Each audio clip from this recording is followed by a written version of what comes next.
Hi hello welcome back to my another vlog dear friends. ನಾನು ಸಾರ್ವಜನಿಕ ಗಣಪತಿ ಹತ್ರ ಹೋಗಿದ್ದೆ ಹೊಳೆನರಸೀಪುರದಲ್ಲಿ. ಸೊ ಸರ್ವರಿಗೂ ಆಧಾರದ ಸ್ವಾಗತ ಅಂತ ಹಾಕಿದ್ದಾರೆ ನೋಡಿ. ಸೊ ಎಷ್ಟು ಹೊಳೆನರಸೀಪುರದ ಸುತ್ತಮುತ್ತ ಹಳ್ಳಿಗಳಿದೆ. ಸೊ ಹೊಳೆನರಸೀಪುರದಲ್ಲಿ ಎಷ್ಟು ಜನ ಬಂದರೂ 12:30ಇಂದ 4:30ವರೆಗೂ ಅನ್ನ ಸಂತರ್ಪಣಾ ಕಾರ್ಯಕ್ರಮ ಇಟ್ಕೊಂಡಿದ್ರು ಡಿಯರ್ ಫ್ರೆಂಡ್ಸ್. ನೋಡಿ ತುಂಬ ಚೆನ್ನಾಗಿ ಮಾಡಿದರು. ತುಂಬ ಜನ ಅಂದರೆ ಜನ.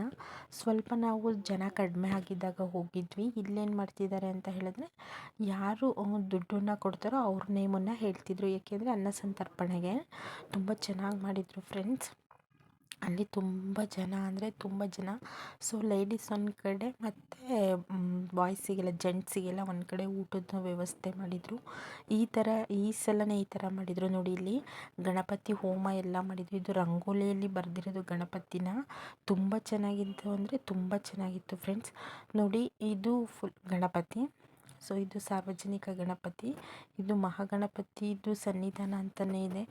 ಇದು ಪೆಂಡಲ್ಲೇ ಇದೆ ಗಣಪತಿದಲ್ಲಿ. ಇದು ಈ ಸಾಂಸ್ಕೃತಿಕ ಕಾರ್ಯಕ್ರಮ ವೇದಿಕೆ. ಸೊ ಶಾಲಾ ಮಕ್ಕಳು ಅಥವಾ ಎನಿವನ್ ಯಾರು ಬೇಕಾದರೂ ಅಲ್ಲಿ ಪ್ರೋಗ್ರಾಮನ್ನು ಕೊಡ್ಬೋದು. ತುಂಬ ಚೆನ್ನಾಗಿತ್ತು ಫ್ರೆಂಡ್ಸ್. ನೋಡಿ ಇದು ಗಣಪತಿ ತುಂಬ ಚೆನ್ನಾಗಿದೆ. ಸೊ ಜನ ಅಂದರೆ ಜನ ಫ್ರೆಂಡ್ಸ್ ಅಲ್ಲಂತೂ. ಸೊ ನಾವು ಹೋಗಿದ್ದು ಮಧ್ಯಾಹ್ನನೇ, ಆದರೆ ತುಂಬ ಜನ ಅಂದರೆ ಜನ ಇದ್ದರು ನೋಡಿ. ತುಂಬ ಚೆನ್ನಾಗಿ ಮಾಡಿದರು. ಇದೆಲ್ಲ ರಂಗೋಲಿಯಲ್ಲಿ ಮಾಡಿದ್ದಾರೆ ನೋಡಿ. ಸೊ ಗಣಪತಿ ಹೋಮ ಎಲ್ಲ ತುಂಬ ಚೆನ್ನಾಗಿ ಮಾಡಿದರು ನೋಡಿ. ಇಲ್ಲಿ ಚೆನ್ನಾಗಿ ಕಾಣ್ತಾ ಇದೆ ಗಣಪತಿ. ಸೊ ಇದು ಹೊಳೆನರಸೀಪುರದ ಗಣಪತಿ. ಇದು ಇನ್ನೂ ಅಮಾವಾಸ್ಯೆವರೆಗೂ ಇರುತ್ತೆ ಅಂತ ಅನಿಸುತ್ತೆ. ಆಯುಧ ಪೂಜೆಯಲ್ಲಿ ಇವರು ಗಣಪತಿನ ಬಿಡೋದು. ಇವತ್ತೇನು ಅಂತ ಹೇಳಿದರೆ, ಸೊ ಎಲ್ರಿಗೂ ಕೂಡ ಊಟ. ತುಂಬ ಚೆನ್ನಾಗಿ ಮಾಡಿದರು ಫ್ರೆಂಡ್ಸ್. ಎಲ್ಲ ಚೆನ್ನಾಗಿತ್ತು. ಬಟ್ ಏನು ಅಂದರೆ ಜನ. ಬಟ್ ಇಲ್ಲಿ ಒಂದು ಪ್ಲಸ್ ಪಾಯಿಂಟ್ ಏನು ಅಂತ ಹೇಳಿದರೆ, ಲೇಡೀಸಿಗೆ ಬೇರೆ ಕಡೆ ಊಟದ ವ್ಯವಸ್ಥೆ ಮಾಡಿದರು. ಅಲ್ಲೇನು ರಶ್ ಇರಲಿಲ್ಲ. ತುಂಬ ಚೆನ್ನಾಗಿ ಮಾಡಿದರು. ತುಂಬ ಚೆನ್ನಾಗಿದೆ ಫ್ರೆಂಡ್ಸ್. ನೋಡಿ ಇಲ್ಲಿ ಊಟದ್ದಿತ್ತು. ನಾವೆಲ್ಲರೂ ಹೋಗಿದ್ವಿ.